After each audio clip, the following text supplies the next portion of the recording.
오늘 시편 105편의 말씀은 역사적으로 우리가 살아가는 삶 가운데 하나님이 어떻게 개입하시는지에 대한 분명한 말씀을 주신 말씀이라고 할 수 있습니다. 하나님이 아브라함을 75세에 부르셨죠. 그리고는 그에게 부르실 적에 세 가지 중요한 것을 떠나라고 하셨습니다. 너는 너의 본토, 친척, 아비 집을 떠나라. 본토 고향을 떠나고 친척, 관계되고 있는 친속 관계를 떠나고 아버지의 집을 떠나라고 말씀하셨는데 하나님께서 구체적으로 아브라함에게 주문하신 거죠. 왜 하나님께서는 아브라함으로 하여금 그렇게 철저하게 떼어놓을 것을 떼어놓고 떠날 바를 떠나고 분리할 것을 분리하도록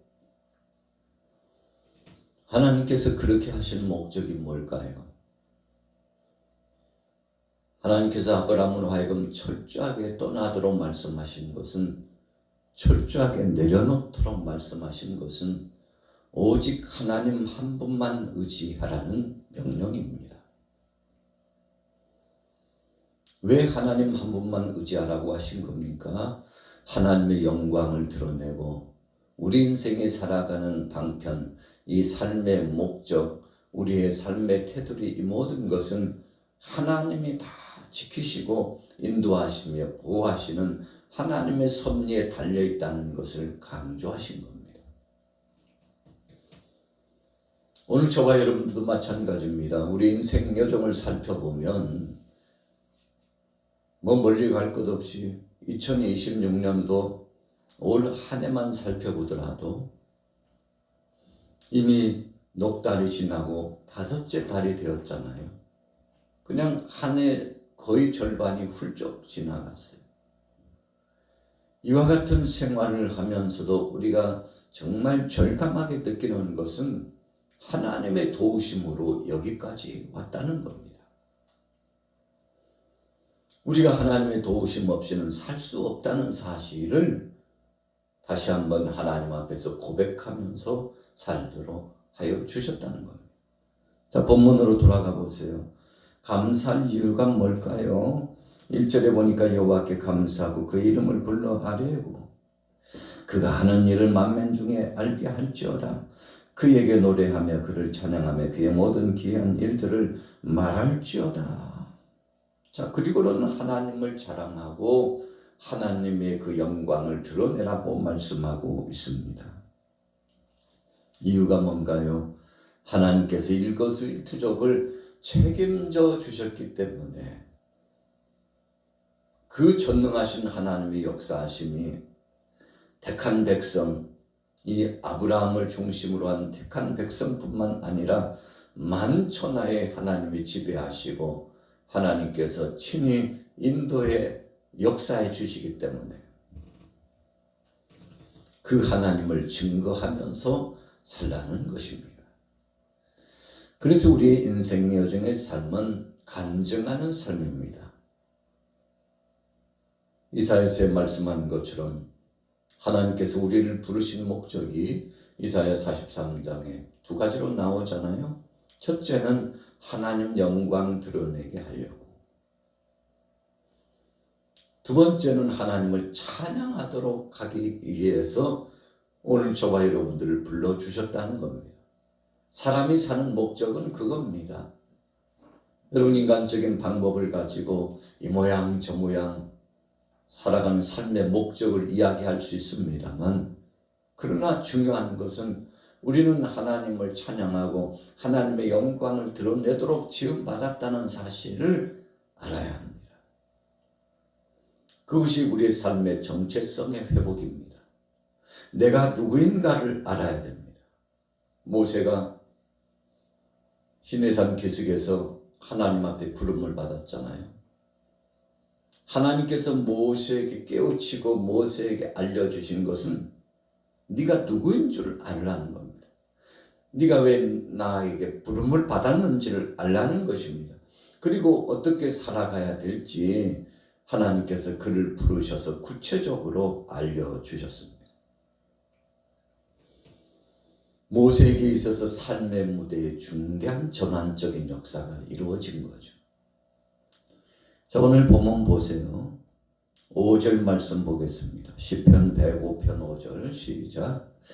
그의 종 아브라함의 후손 곧 택하신 야곱의 자손 너희는 그가 행하신 기적과 그의 이적과 그의 입의 판단을 기억할지어다. 7절 8절에 이어가 보면 하나님께서 언약을 주셨다고 했습니다. 아브라함과 언약을 하여 주셨습니다. 이삭과 야곱에게 재확인시켜 주셨습니다. 여러분, 그래서 후대에 다윗과 함께 하신 그 하나님, 그리고 마침내 때가 되매 예수 그리스도께서 다윗의 가문에, 아브라함의 가문 속에 오시게 되는 거 아니겠습니까?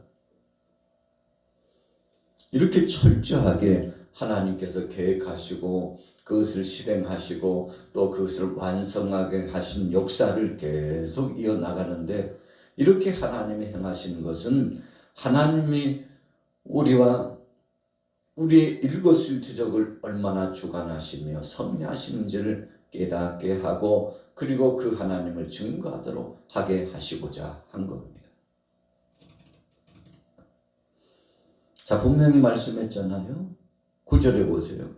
이것은 아브라함과 맺은 언약이고 이삭에게 하신 맹세이며 야곱에게 세우신 율례 곧 이스라엘에게 하신 영원한 언약이라. 이르시기를 내가 가나안 땅을 내게 주어 너희에게 할당된 소유가 되게 하리라 하셨도다. 아브라함을 불러서 약속의 땅 가나안 땅 지경을 보여주시면서 종영으로 동서남북으로 거룩으라고 말씀하셨습니다. 그리고는 하나님께서 바로 이 땅을 너와 네 자손에게 주리라.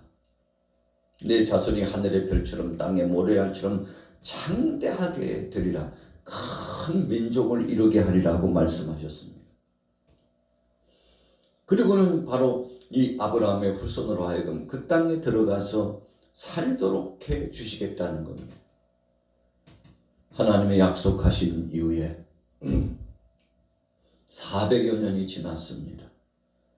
애굽에 들어갈 때는 야곱을 중심으로 70인이 들어갔는데 나올 때는 장정만 60만이에요. 노약자, 여성, 어린아이, 노인들 합하면 약 180에서 200만 정도 되는 엄청난 사람들이 하나님의 부름을 받고, 콜링이죠. 하나님이 그들에게 소명을 주시고 불러주셨어요. 그리고는 갈 바를 알지 못하는 그들에게 언약을 주셨던 바와 같이 약속의 땅 가나안 땅으로 인도해 주셨습니다. 그 이후에도 참 우여곡절을 많이 경험하죠. 그때마다 하나님은 떠나지 않고 함께하여 주셨습니다.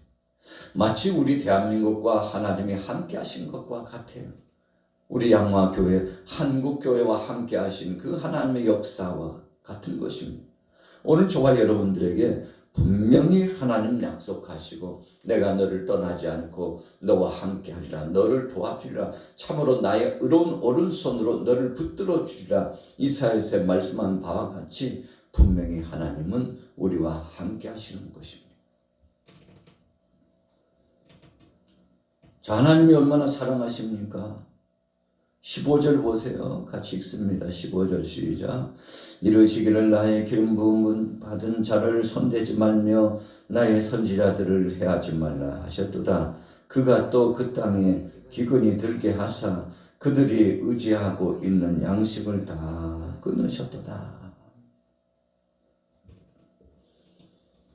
여러분, 우리가 어떤 때는 하나님의 섭리하시고 역사하심이 이해 불가할 때가 많습니다. 왜 하나님은 꼭 그렇게 하셨을까? 하나님 이렇게 하시면 안 될까요? 이렇게 해주시면 안 됩니까?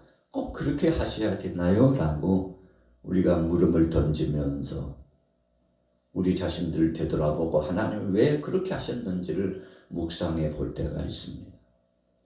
그러나 우리는 가히 하나님의 그 약속하심과 뜻을 다 이해하지 못합니다. 여러분, 하나님은 그 섭리하시고 역사하시는 대로 쫙 진행해 나가는데 우리가 그 당시에는 잘 모르지만 지내놓고 보면 주님의 다 그 사랑이요 은혜입니다.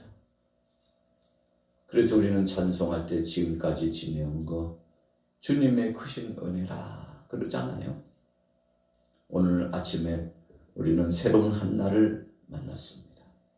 하나님의 은혜 가운데 목요일 이 아침 5월 14일 이 아침을 맞이하게 됐는데 오늘 하루 동안도 여러분들에게 좋은 일이 많아지시기를 축복합니다. 하나님은 택한 자를 구체적으로 부르시고 써주시고 책임져 주셨어요. 물이 없어 목말라 하면 반석을 터뜨려서까지 물을 마시게 했어요. 너무 뜨거우면 이 하늘의 구름층을 통해서 그늘을 형성시켜 주셨어요. 여러분, 저녁 시간에 너무 춥다고 하면 또 하나님께서 불기둥으로 역사하시고 외세 침략자들 맹수떼들을 막아주시고 따뜻한 이 온기를 통해서 밤을 지낼 수 있도록 하나님이 보호해 주셨습니다. 하나님은 우리의 머리털까지 세심받으시고 세세하게 일거수일투족을 책임져 주시는 하나님입니다. 그러기에 우리는 오늘 본문 말씀 시편 105편 초입에 말씀한 것처럼 고백한 것처럼 여호와께 감사하라. 감사하면서 살아가는 것입니다. 오늘 하루도 하나님의 은혜 가운데 감사로 승리하시기를 예수님의 이름으로 축원합니다.